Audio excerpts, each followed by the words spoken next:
story. And then some landscape screening around the base if it's in a visible area, high visibility area, we want to make sure that there's an enhancement there. They get long-term revenue, obviously, out of these. And it's a good board to have some level of maintenance to ensure that it fits within the neighborhood or within the community. Setbacks of towers. The regulations I've seen is definitely residential is more protected or limited. So you'll usually see, well, if it's within 1,000 feet from a residential zoning district, we're going to require a use permit and let those residents come out and tell us, is this in their line of sight, any issues they might have with it, things like that. Or you can look at things like, well, as long as it's under 100 feet, we can allow it by right or something like that. And there's some measures there. So setback versus height, then we can do things to help incentivize the desired outcome for the city. CUP, if you're or visible above a ridge line, in the sensitive lands, we can call that. We want to make sure that if it is under jurisdiction and BHP, they would do that, or BLM for some reason is cutting a lease with somebody to locate, well, we'll have jurisdiction over that BLM land. Because that's a use that's within our community. We have regulations to address that. We just want to have a conversation, right? We want to make sure we're getting the best possible product for the community, and that's the mechanism to accomplish that.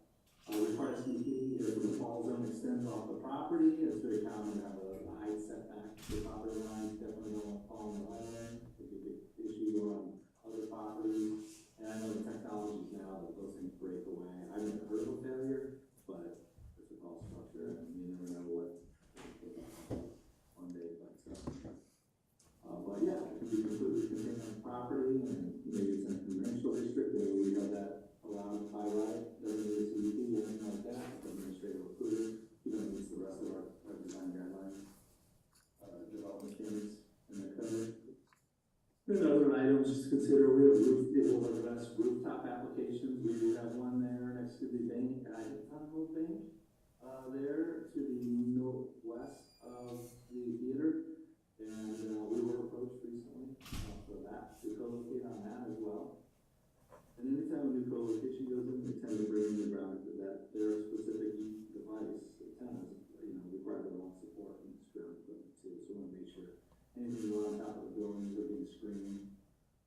They don't come back, but and they're, like I said, they're accustomed to all of this. They haven't always seen anything new that we would bring up to them in terms of imposition on their facilities and proposals. And tenants mounted at the side of the buildings in some situations, so we want to make sure it's in a historic district that will clearly go through each pack for a recommendation to City Council. As we change that exterior character. We require that needs study, like I mentioned. There are a lot of small cell applications that are getting more popular, so instead of the one big, a lot of small local cells, particularly in hillside areas, California here. Familiar with that? Because we're into that hillside development, but it'll come. It's not here now, but we'll be approached at some point. And then, probably 8 years ago, statute, I think federal regulations came through and ultimately required states to adopt where we're all obligated to cut leases at a fixed fee if they wish to rotate on facilities, city facilities and rights of way, like street lights, street sign, signals, traffic signals, things like that. And that's a good business for a lot of communities. You see them all over in Scottsdale. Maricopa, we did get down the road, put that tower on top of the light pole. So we want to make sure we have a process in place and a code that directs them to get an agreement with the city to do that. And get our fees imposed up front. That's all I have on that. I think that's the meat of things. Obviously, a lot of little details here and there. I think the commission Steph, if you wish, and like I mentioned, we have some potential opportunities on the horizon here. Have been recently, so if you would like to move forward, direct staff to prepare a text amendment to bring back before you. We'd ask that you, after discussion here, initiate and direct staff to move forward with text amendment for wireless towers in the city. I'd be happy to answer any questions. I have a comment, like, and for example, on the stealth poles yeah, there you go, thank you. The very first one I can remember seeing is by the Waffle House and the Chevron station and Carl's Jr. there on the 60, and I'm not quite sure what the crossroad is there. But when it started out, if I remember correctly, they were going for a palm tree look. And it hasn't been updated since they did it, and it looks absolutely like crap. So we would want to be sure they have to maintain this stealth look, because you don't see them going back after the fact. And that one is a good example of where they did it once and then they walked away from it. Thank you.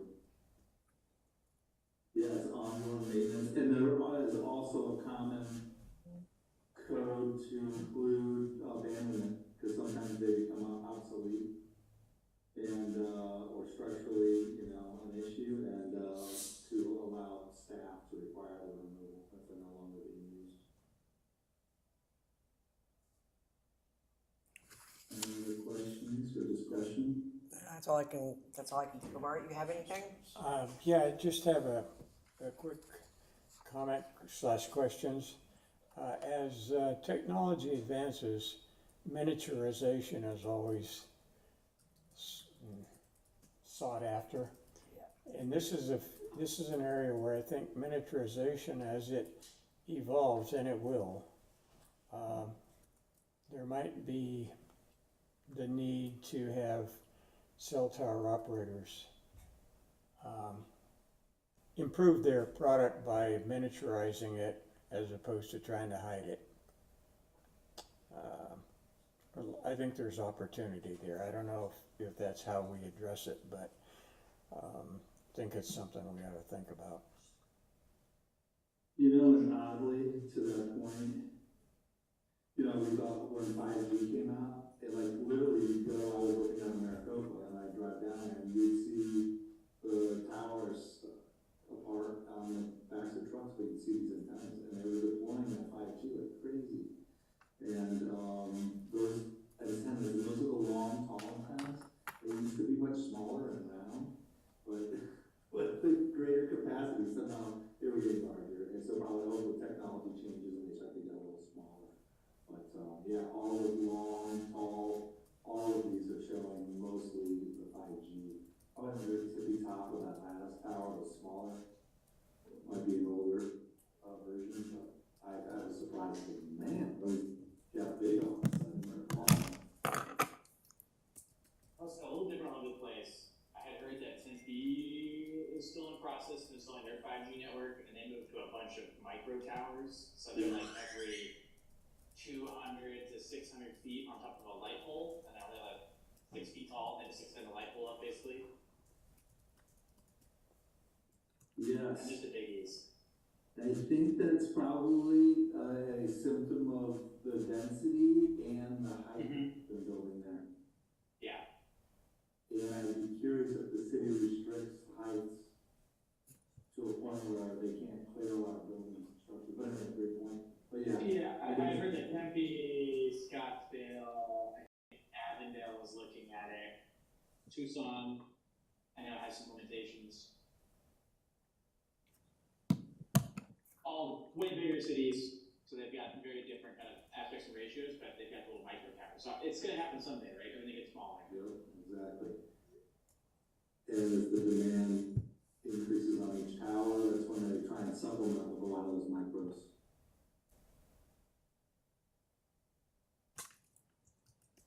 All right. Well, if you have any questions, feel free to email or give me a call, or you see something and you'd like to explore it. I'm always open. But again, if you wish to, if the planning commission has consensus to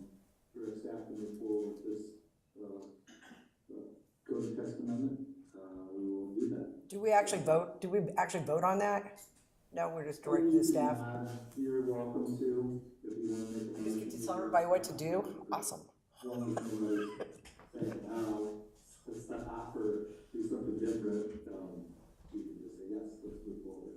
Okay, I think we're all in agreement that we would like to direct the staff to continue with this endeavor. Excellent. Agreed.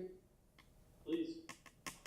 Next step, we'll prepare language, provide it to you for review prior to a meeting. And then meet, discuss that language, and then once you're comfortable, we publish it for a, neighborhood meeting. Maybe we do a joint meeting possibly with council, I'll let Paul think about that, if they could do that, be a principal at that point. But, all the neighbors requires rezoning, if you will, text amendment meeting, that's distributing the water bill. And then, I'm thinking we may do that, like, the hour before, planning and zoning commission meeting, the next day.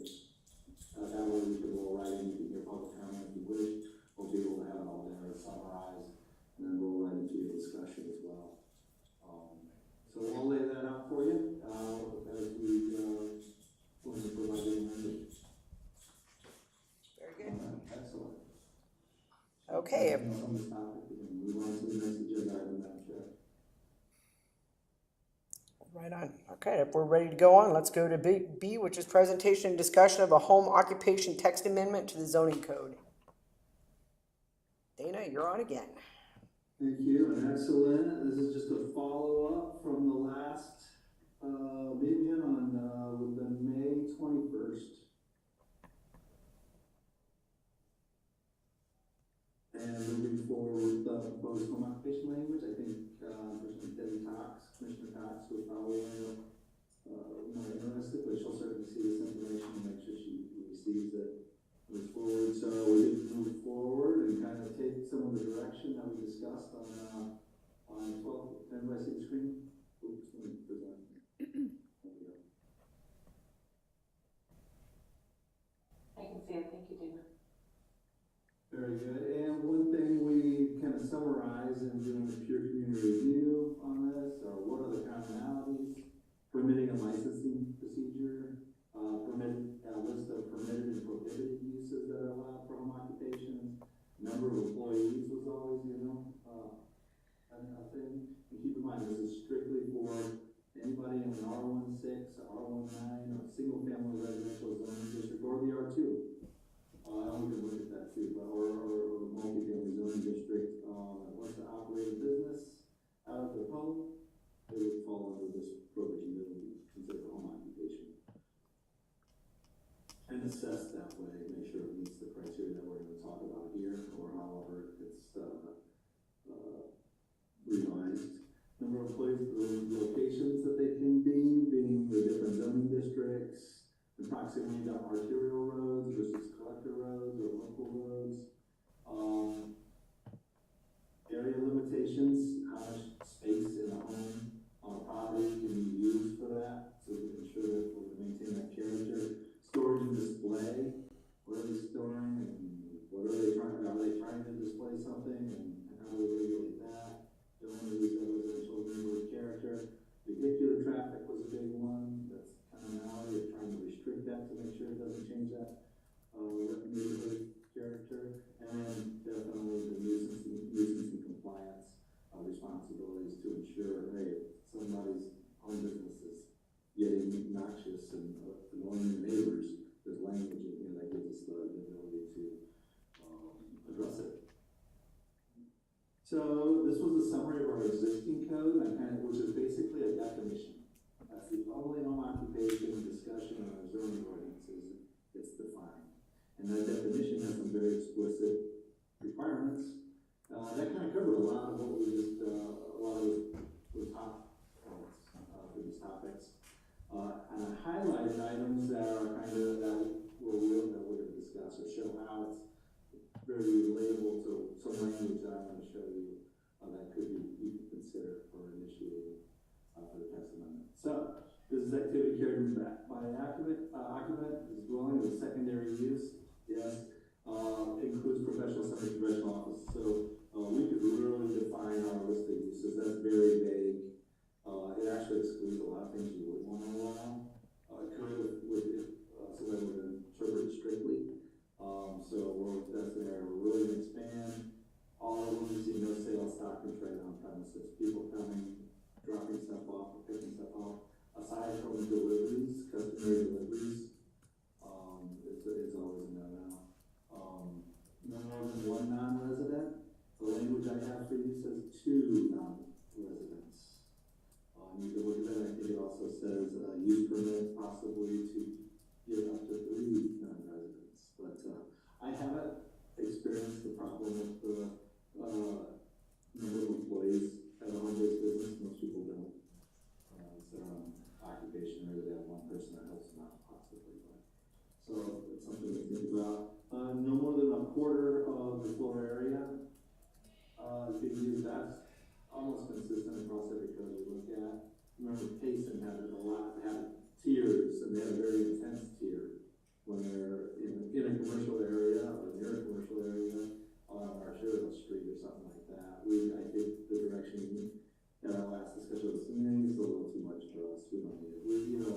We've zoned most all of our highway frontages, which are our only arterial roads, for commercial and then also buffer with neighborhood services, so which allows businesses as well. And the TR transitional residential zone allows light stuff like home office or office uses, things like that. So anyway, that area is very consistent.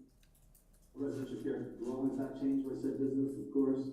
That's consistent, and we showed that we're going to do really quick. Does not cause any sustaining pleasant and not issues, and then no signs, no that exterior evidence. So those are all things that are replicated and really just expanded upon in this language. So here's proposed provisions. We can do this a couple ways. I could just provide that. I'll take you through it really quickly, and then email you all this presentation, and then take that and red line, work on it, send me comments if you have them, and I can start to track everybody's comments in addition to, once we go public comments, and be able to look at commonalities and areas of interest to the community. So that said, home occupation shall be operated in compliance with all standards, residential character maintained. No, topic. So don't alter your building just for your business, basically. Don't build an accessory structure just to operate a business. Is the idea there. So a list of permitted uses, and that's what we're really missing.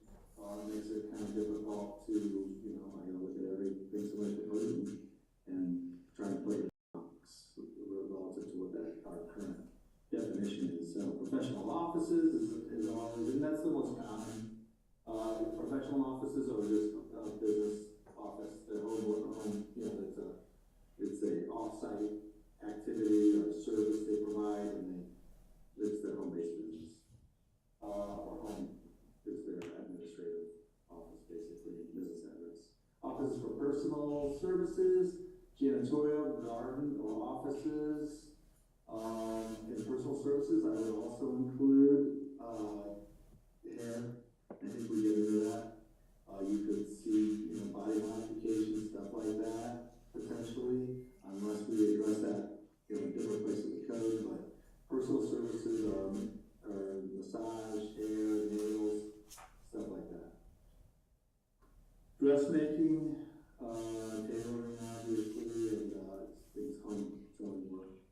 Handicrafts, such as weaving, leatherwork, and other arts and crafts. We do have a few definitely a wood carver in the community, and we had to make sure when we issued them a home occupation license, a business license, and explain how many of these you're doing, what kind of equipment you're using to do this, and where it's located in the house to make sure we're not creating that noise and smell and things like that that would impact the neighbors.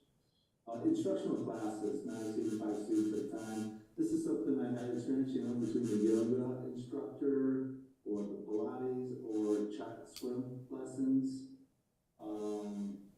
That's definitely a common one that I've heard.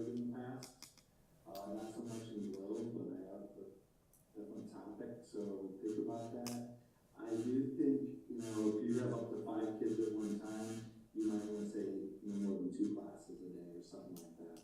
So that gives you basically 10 trips per day.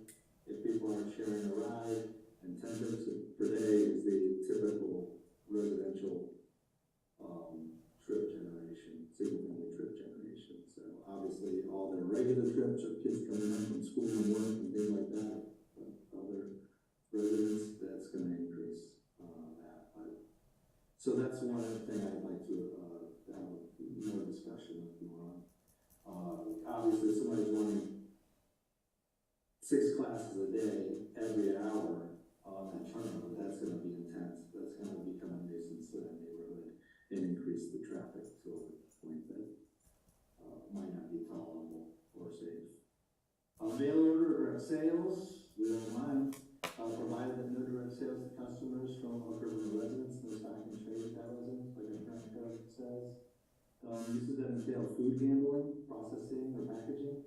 That's one of our common home-based businesses. A lot of people doing stuff, preparing goods for our festivals and fairs.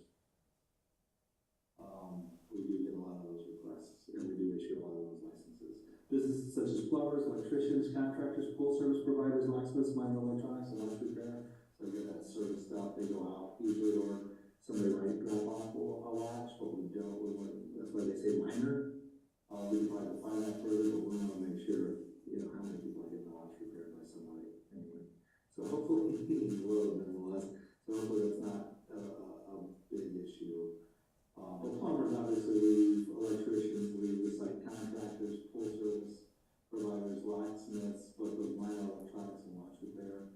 We really want to make sure, hey, you're going to pick this stuff up with these people and move someplace to get their items if you're repairing at your home. And then prohibited uses. All uses are prohibited as a home occupation. So firearms manufacturing, storage, on-site sales, it could be discussed. You're allowed to do that today. I'm familiar with a few licenses that have been issued.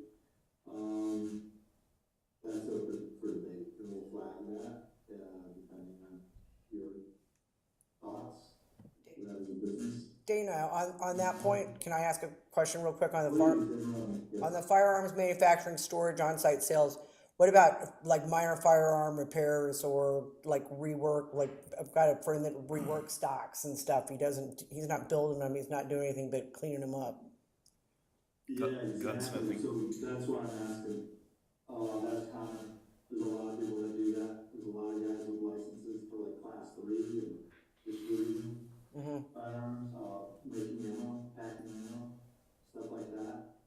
So you really want to discuss that and address that and put that in the allowed usage should the commission and council wish to do that. And I'm sure we can tailor it to a way to make sure it's, there's a maximum capacity. I think I've seen other cities have it to where they have a limit, especially if they're doing munitions, like we've run into these in towns. Yes. That way, nobody's got a massive stockpile of gunpowder sitting there, essentially. And hazardous materials are restricted as well, so limitation on hazardous materials. Yeah, and that might be something that's handled at the state level already by like AZDEQ kind of things, but I'm not sure. I just haven't seen that. Like I think Payson again had something like that in their stuff. Yeah, good question. We get, when we do get an application in, we'll get a call from tobacco and firearms. On the fence saying, hey, would you agree this person can have a license? It's like, well, to do what? Explain what it is. Yeah. So we really have to dissect it. I gotta make sure that it can fall within our current definition. Then I would send them over to PD afterwards to make sure they're aware. Gotcha. Because I presume they should have better understanding of federal and state firearm hazardous material, really. So, yeah. But I will research that. With other communities. Medical marijuana dispensaries or commercial cultivation or medical marijuana infusion, that's pretty much addressed in our codes for that. But it is nice to reiterate. Now we probably have to, so, you're all allowed to cultivate up to 6 plants in your own house, right? But it's not, you're not allowed distribute that, I believe, I'll confirm. It's strictly for personal use. That's true. So that's not necessarily if you're just growing your own marijuana, you wouldn't, as long as you're not selling it, particularly out of your house, it wouldn't be a violation of home occupation.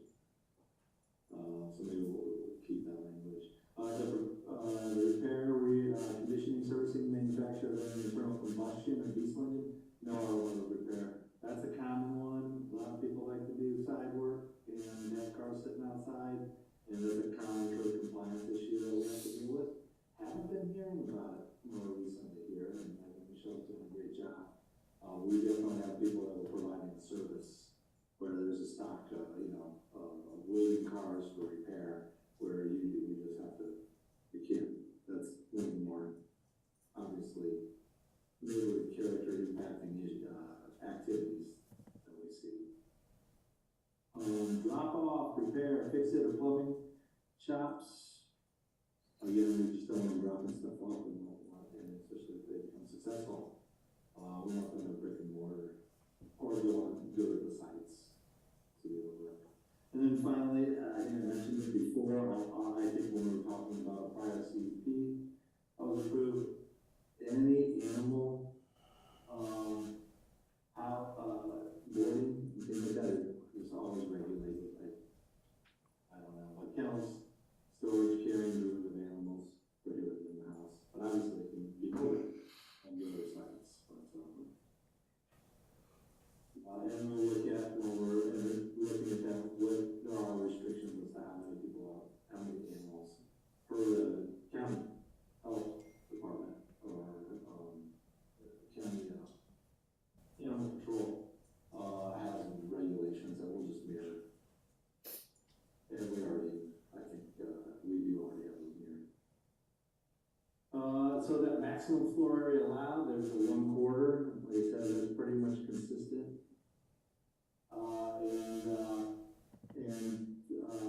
Saying more than 1/4 of the total floor area in the principal building and the accessory building in the lot. So just keep it over a quarter. Right now we allow up to 400 feet, which is basically the size of a garage, a 2-car garage.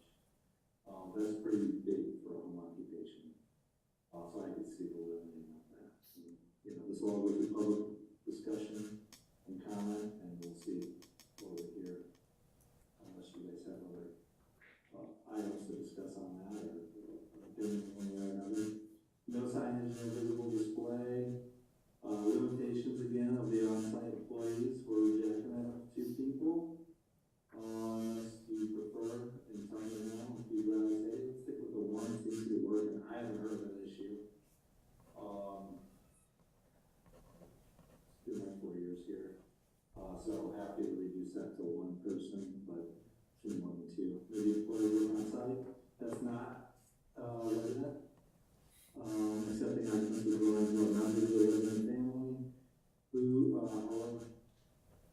however, with, approval of a conditional use permit, 1 additional employee may be allowed if the, planning and zoning commission determines that there would be no adverse impacts from having additional people at the house, that are unrelated.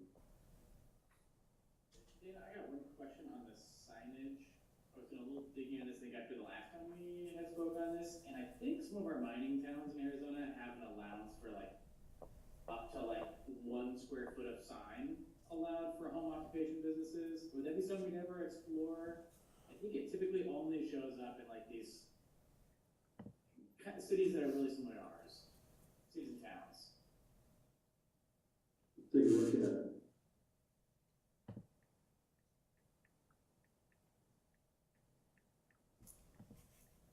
1 square foot, I don't think is going to be a big glaring sign anywhere. That's basically just enough to have something that says there's something there. Yeah, you got the right place. Yeah. But so what would be is, looking at this, the school, bar, or not, some teaching classes or something. Mm-hmm.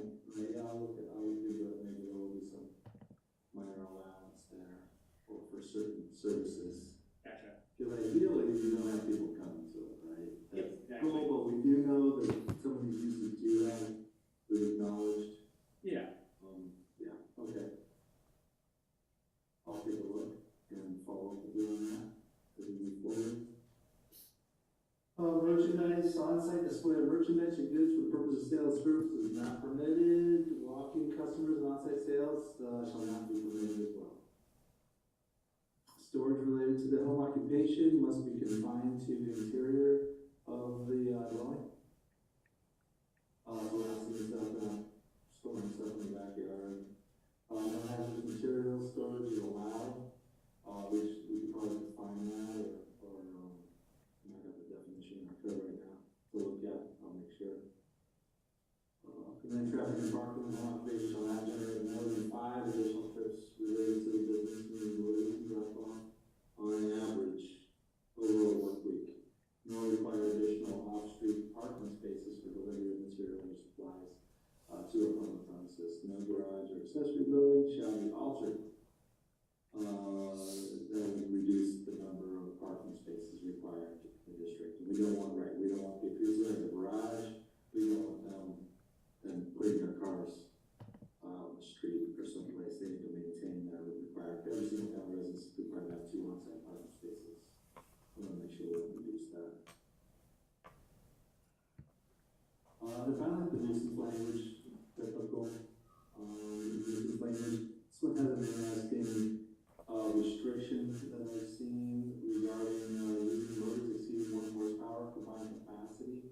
And I would say, somebody's gonna go with something larger than that, we should look at a CUP, or I can look at more language that's a little more flexible and directed towards the impact of noise. It's going for trying to prohibit any really major power equipment getting used regularly that would start to disturb. Obviously, it's at home, that would probably wouldn't be, but we'll also get outside that we might hear or generate dust. So that's it. And then we'll also probably remove our home occupation definition because we're putting into the code very specific. So it might not be a need, but it could be just around that definition we do that. So that, like I said, I'd like to just provide this to you. We've got very specific language to chew on. We've, I think, effectively initiated this at the last meeting before we get our own occupation code updated. So I'll get this to you if you want to review, and then we'll schedule maybe our next meeting to come back and kind of walk through any comments you have. Or if you just prefer to provide comments, I'll track them and then bring them up, especially commonality and stuff, and then run through it with the group to make sure we're downloading the language that you feel is best for the load. And then from there, we get it advertised for the neighborhood meeting and then hearings. Any questions or further discussion? I really appreciate you putting this together. I think it'll be good. I like your suggestion of sending it out so that we can add comments or edits and track changes or however you want to do that, and then bringing it to the next meeting for discussion. Sounds really good to me. Excellent. Art, I see you writing away over there. You got something to say? Yeah, Jim, that's correct. Go ahead, Justin. Okay, would you mind when you go to send this out, could you also resend the email where we went over, or the presentation where we went over some of the other cities as well? Absolutely. Okay, that'd be great. No, this is perfect though. Really appreciate you putting this together. Makes it much easier to follow than going through just 10 different folks as examples. Yeah. Art, how about you? I'll articulate this more professionally maybe, or more clearly in my comments to you, just because I think a lot of the issue is traffic and the traffic generated, and it's covered here. But I think that's an issue that it came up in the dog park discussion a few months ago, where they limited the vehicular activity to, I don't remember the number, maybe it was 8 per day, something I like think it was that. 10, but it's here in the neighborhood. 10. Just 12 or 15 total to the site. Yeah, I think that's pertinent to most of these, even though the core business or core activity may or may not be objectionable. The traffic activity in the streets and wear patterns and the driveways and that sort of thing, I think are maybe as big an issue as the activity that's going on in the home office. So I'll try to phrase that a little more succinctly in my comments back to you. Yeah, and good point, like that, the swimming item, or, you know, a class that has up to 5 people in a class at a time. You know, you could look at, well, if this is down one of those little roads that turn into driveways that people share and things like that, right? That could be an issue, so maybe we look at, you know, some criteria that avoids people having to snake through real random little hillside roads. Anyway, that's just one of my thoughts to your point. Yeah, because it reminds me too, and when we were dealing with Knoxford Hill, that there was no way that what they wanted to do with it was going to work because of the traffic pattern. So traffic is going to be probably one of our biggest things to pay attention to. It's sort of case by case. I understand that, but it is, you know, on a cul-de-sac street, it might not be as big a deal as it is on a. So it's hard to put it in a specific limitation, but I think it should be considered case by case. Totally agree. Do we have any other questions, concerns, comments? All right, well then I would say you're moving right along on this one, Dana, so just let us know when it's time for us to talk about it again. Yeah, trying to get this, before the next meeting. Do that, yeah. All right.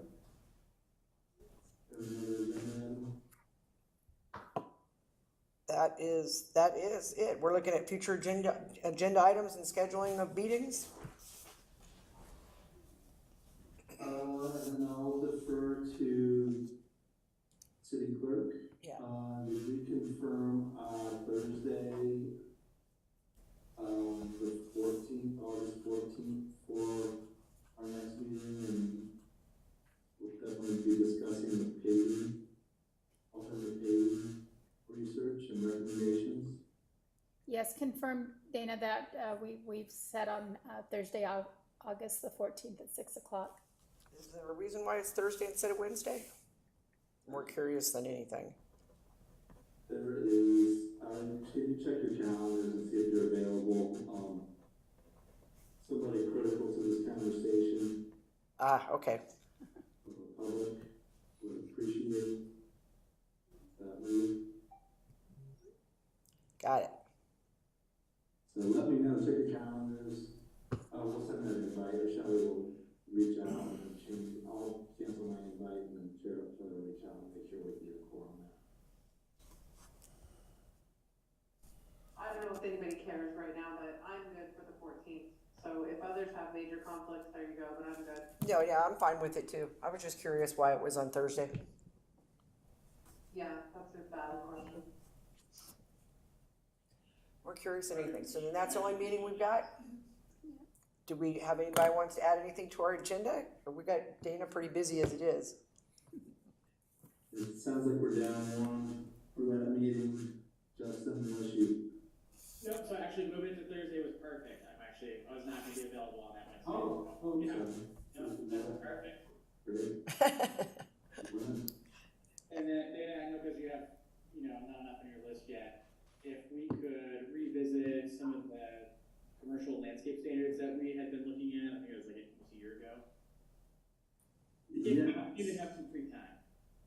So as you know, that was moved to, not me, to Okay. Matt, to now. I will circle back and I think, your city managers in the alliance and is more familiar with that, where that's at. And, yes, I will definitely help with you on that. And all the happen to receive a copy of what was presented to city council, probably 3 months ago, 2 months ago, on a grant that the city received? No. Let's do this. I'll make sure city manager is good with this, but we'll talk about, okay, so this is down the road, maybe distributing that as a work in progress and start to hold a discussion on that and or just receive the comments and go that route. That sounds good to me. Sorry. I'll go ahead and do that. After I speak with who's in charge.